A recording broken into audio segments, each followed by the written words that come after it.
Assalamualaikum warahmatullahi wabarakatuh. Pada kesempatan kali ini saya akan membahas mengenai mata kuliah Pancasila dan Kewarganegaraan dalam lingkup Pancasila dalam konteks perjuangan bangsa Indonesia. Video ini disusun oleh Ulfatun Nurila dengan saya sendiri. Mari kita mulai saja penjelasannya. Poin pertama, kita akan membahas mengenai sejarah perjuangan bangsa Indonesia. Dasar negara Republik Indonesia adalah Pancasila yang terdapat dalam pembukaan Undang-Undang Dasar 1945. Pancasila disahkan secara resmi oleh PPKI pada tanggal 18 Agustus 1945 yang merupakan dasar filsafat negara Republik Indonesia. Menurut Muhammad Yamin, bahwa berdirinya negara kebangsaan Indonesia tidak dapat dipisahkan dengan kerajaan-kerajaan yang ada, seperti Kerajaan Kutai, Kerajaan Sriwijaya, sampai Kerajaan Majapahit, dan datangnya bangsa-bangsa lain yang menjajah Indonesia. Kerajaan Kutai memberikan andil terhadap nilai-nilai Pancasila, seperti nilai sosial politik dalam bentuk kerajaan, dan nilai ketuhanan dalam bentuk kenduri. Kerajaan Sriwijaya merupakan kerajaan maritim yang mengandalkan kekayaan laut, juga mengembangkan bidang pendidikan. Terbukti Sriwijaya memiliki semacam universitas agama Buddha yang sangat terkenal. Selanjutnya, pada masa Kerajaan Majapahit. Pada masa kejayaan Kerajaan Majapahit, yang dipimpin oleh rajanya Hayam Wuruk dan patihnya Gajah Mada, berkembang dua agama, yaitu agama Buddha dan agama Hindu. Majapahit melahirkan beberapa empu, seperti Empu Prapanca yang menulis buku Negara Kertagama yang di dalamnya terdapat istilah Pancasila.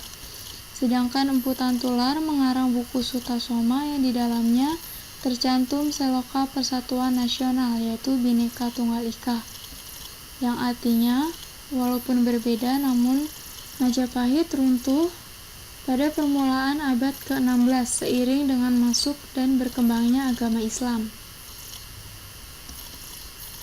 Pada akhir abad ke-16, Belanda datang ke Indonesia dengan membawa bendera VOC atau Perkumpulan Dagang.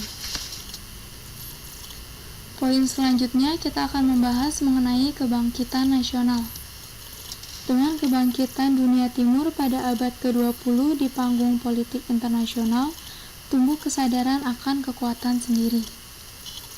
Filipina yang dipelopori oleh Jos Rizal dan kemenangan Jepang atas Rusia di Sunia.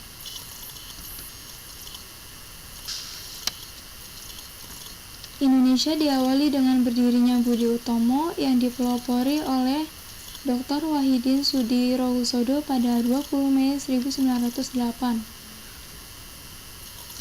Selanjutnya, berdiri juga Serikat Dagang Islam atau SDI pada tahun 1909, serta ditandai dengan berdirinya Partai Nasional Indonesia yang didirikan oleh Soekarno, Cipto Mangunkusumo, dan Sartono.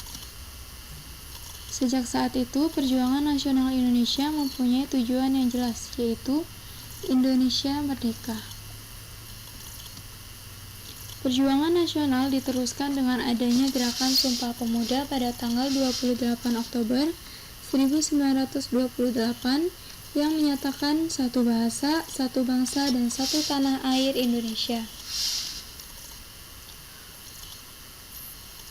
Poin yang kedua, kita akan membahas mengenai penjajahan Jepang. Janji penjajah Belanda tentang Indonesia Merdeka hanyalah suatu kebohongan belaka, sehingga tidak pernah menjadi kenyataan sampai akhir penjajahan Belanda pada tanggal 10 Maret 1945. Kemudian Jepang masuk ke Indonesia. Jepang masuk ke Indonesia dengan propaganda Jepang pemimpin Asia dan Jepang saudara tua bangsa Indonesia pada tanggal 29 April 1945 bersamaan dengan ulang tahun Kaisar Jepang. Bangsa Indonesia diperbolehkan memperjuangkan kemerdekaannya, dan untuk mendapatkan simpati dan dukungan bangsa Indonesia, maka Jepang menganjurkan untuk membentuk suatu badan yang bertugas untuk menyelidiki usaha-usaha persiapan kemerdekaan Indonesia, yaitu Badan Penyelidik Usaha Persiapan Kemerdekaan Indonesia atau disebut juga BPUPKI, atau dalam bahasa Jepangnya bisa disebut Tokuritsu Junbi Kyosakai. Pada hari itu juga diumumkan sebagai ketua adalah Dr. Rajiman Widyodiningrat, yang kemudian mengusulkan bahwa agenda pada sidang BPUPKI adalah membahas tentang dasar negara. Selanjutnya kita akan membahas mengenai kronologi perumusan Pancasila, naskah proklamasi, dan pembacaan teks proklamasi. Diawali dengan sidang BPUPKI pada tanggal 29 Mei 1945. Perumusan materi Pancasila oleh Muhammad Yamin yang menghasilkan gagasan seperti berikut. 1. Peri kebangsaan, 2. Peri kemanusiaan, 3. Peri ketuhanan, 4. Peri kerakyatan, 5. Peri kesejahteraan rakyat. Sidang selanjutnya dilaksanakan pada tanggal 31 Mei 1945.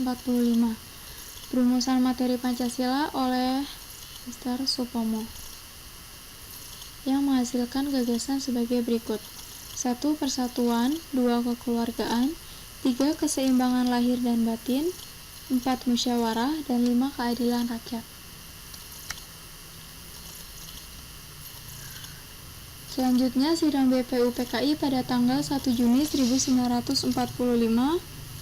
Perumusan materi disampaikan oleh Insinyur Soekarno menghasilkan gagasan sebagai berikut.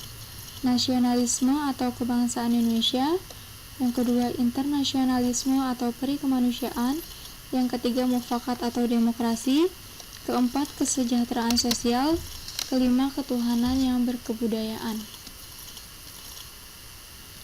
Sidang BPUPKI pada tanggal 22 Juni tahun 1945 menghasilkan Piagam Jakarta yang disusun oleh Panitia 9. Anggota Panitia 9 terdiri dari Insinyur Soekarno, Muhammad Yamin, Muhammad Hatta,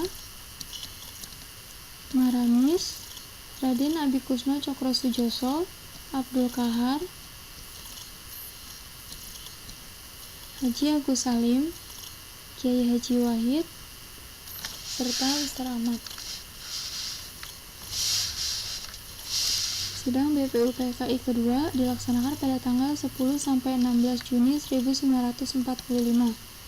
Dibentuk panitia perancang Undang-Undang Dasar yang diketuai oleh Soekarno dan beranggotakan 19 orang. Panitia perancang Undang-Undang Dasar kemudian membentuk panitia kecil perancang Undang-Undang Dasar yang beranggotakan 7 orang, serta dibentuk juga panitia penghalus bahasa, dan perumusan terakhir materi Pancasila disahkan oleh Panitia Persiapan Kemerdekaan Indonesia atau disebut juga PPKI sebagai bagian dari pembukaan Undang-Undang Dasar 1945. Berikut panitia kecil perancang Undang-Undang Dasar: Supomo, Wongsonegoro, Subarjo, Maramis, Singgih, Agus Salim, dan Sukiman. Selanjutnya, sidang BPUPKI kedua yang dilaksanakan pada tanggal 16 Agustus 1945. Jam 04.30, perumusan terakhir materi Pancasila disahkan oleh Panitia Persiapan Kemerdekaan Indonesia atau PPKI sebagai bagian dari pembukaan Undang-Undang Dasar 1945. Pada jam 18.00, pengamanan penculikan Insinyur Soekarno dan Dr. Andes Muhammad Hatta oleh tokoh pemuda dengan tujuan menghindari pengaruh dan siasat Jepang dalam mendesak bangsa Indonesia harus segera merdeka. Tokoh-tokoh pemuda terdiri dari Soekarni, Yusuf Kunto, Abdul Rahman. Rombongan yang terdiri dari Ahmad Subardjo, Sudiro, Yusuf Kunto tiba di Rengas Dengklok dengan tujuan untuk menjemput Insinyur Soekarno dan Muhammad Hatta kembali ke Jakarta. Rombongan dari Rengas Dengklok tiba di Jakarta langsung menuju rumah Laksamana Maeda di Jalan Imam Bonjol nomor 1. Teks terakhir proklamasi yang telah diketik dan ditandatangani oleh Insinyur Soekarno dan Muhammad Hatta. Di tempat ini, tokoh-tokoh bangsa Indonesia berkumpul untuk menyusun teks proklamasi kemerdekaan Indonesia. Pada tanggal 17 Agustus 1945, pembacaan teks proklamasi oleh Insinyur Soekarno di Jalan Pegangsaan Timur nomor 56, yang sekarang menjadi Gedung Pola.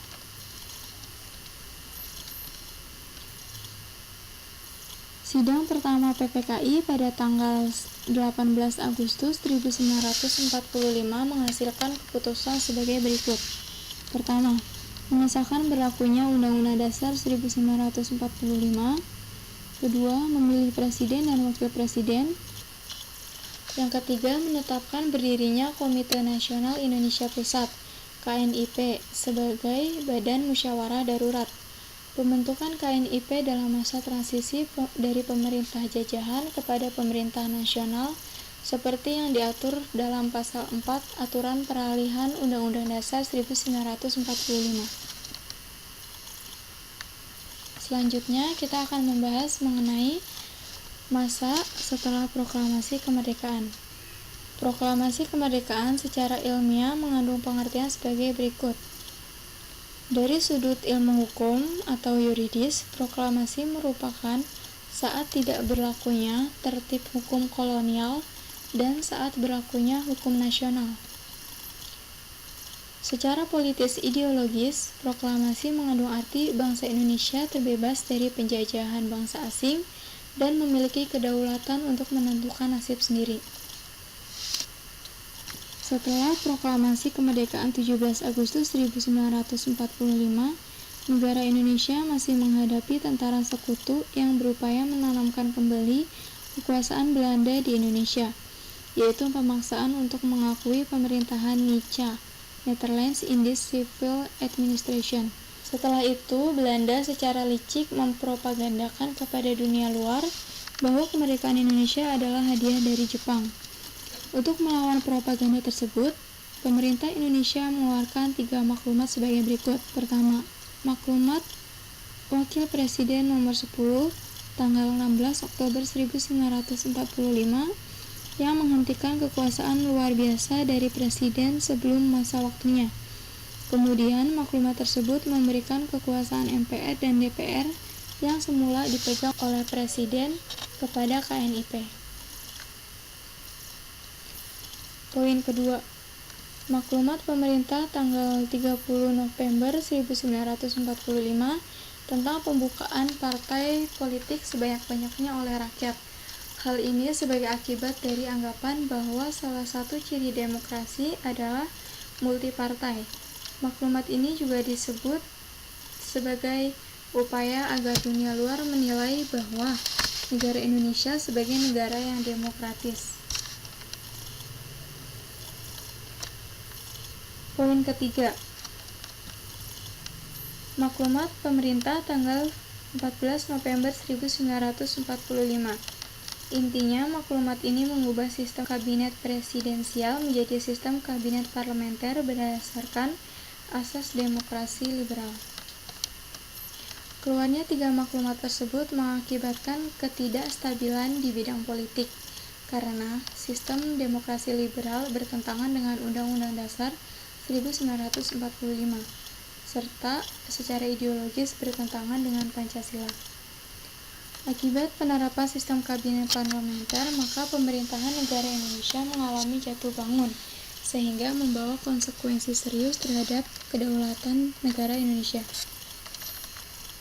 Selanjutnya kita akan membahas mengenai pembentukan Negara Republik Indonesia Serikat. Konferensi Meja Bundar di Den Haag pada tanggal 27 Desember 1949 merupakan suatu persetujuan yang ditandatangani antara Ratu Belanda Juliana dan pemerintahan Indonesia yang menghasilkan keputusan antara lain. Pertama, Konstitusi RIS menentukan bentuk negara serikat atau federal yang membagi negara Indonesia terdiri dari 16 negara bagian. Kedua, Konstitusi RIS menentukan sifat pemerintahan berdasarkan asas demokrasi liberal. Para menteri bertanggung jawab kepada parlemen.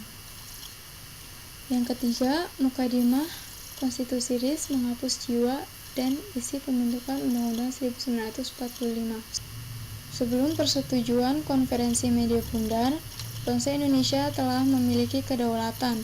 Oleh karena itu, persetujuan Konferensi Meja Bundar bukan penyerahan kedaulatan, melainkan pemulihan kedaulatan. Selanjutnya, yang kita bahas adalah mengenai terbentuknya Negara Kesatuan Republik Indonesia 1950. Berdirinya Negara Republik Indonesia Serikat dalam sejarah ketatanegaraan Indonesia adalah sebagai satu taktik secara politis untuk tetap konsisten terhadap deklarasi proklamasi yang terkandung dalam pembukaan Undang-Undang Dasar 1945, yaitu Negara Persatuan dan Kesatuan, sebagaimana dalam alinea keempat, bahwa pemerintah yang melindungi segenap bangsa Indonesia dan seluruh tumpah darah Indonesia yang berdasarkan Undang-Undang Dasar 1945 dan Pancasila. Maka terjadilah gerakan unitaristis secara spontan, dan rakyat membentuk Negara Kesatuan menggabungkan diri dengan Negara Proklamasi RI yang berpusat di Yogyakarta. Pada suatu ketika, negara bagian RIS tinggal 3 buah saja, yaitu Negara bagian RI Proklamasi, Negara Indonesia Timur, dan Negara Sumatera Timur. Akhirnya, berdasarkan persetujuan RIS dengan negara RI tanggal 19 Mei 1950, seluruh negara bersatu dalam Negara Kesatuan dengan konstitusi sementara yang berlaku sejak 17 Agustus 1950 dengan nama Undang-Undang Sementara 1950.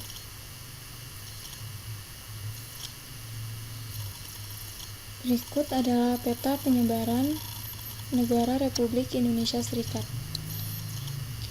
Dekret Presiden 5 Juli 1959.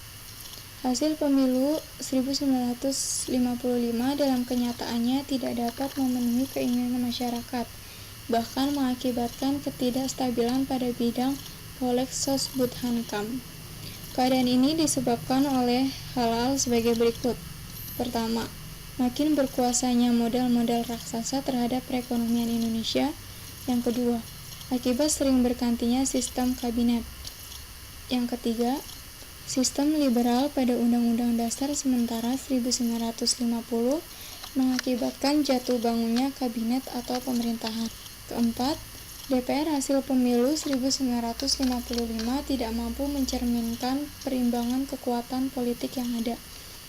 Kelima, faktor yang menentukan adanya dekret presiden adalah gagalnya konstituante untuk membentuk undang-undang dasar yang baru. Dari kegagalan tersebut, Presiden akhirnya mengeluarkan Dekret 5 Juli 1959 yang isinya 1. Membubarkan konstituante, 2. Menetapkan dan berlakunya kembali Undang-Undang 1945 dan tidak berlakunya Undang-Undang Dasar Sementara 1950. Yang ketiga, dibentuknya MPRS dan DPAS dalam waktu yang sesingkat-singkatnya. Berikut adalah gambar mengenai naskah dekret presiden. Dengan berlakunya Undang-Undang Dasar 1945, selanjutnya terjadi pelaksanaan pemerintahan Orde Lama sampai tahun 1966 akibat adanya pemberontakan PKI 1 Oktober 1965 atau yang dikenal dengan G30 SPKI. Setelah pemberontakan dapat dikuasai oleh penerima super semar yaitu Lejen Soeharto. Berikut adalah naskah surat perintah 11 Maret. Maka pemerintahan melaksanakan ketentuan Undang-Undang Dasar 1945 secara murni dan konsekuen.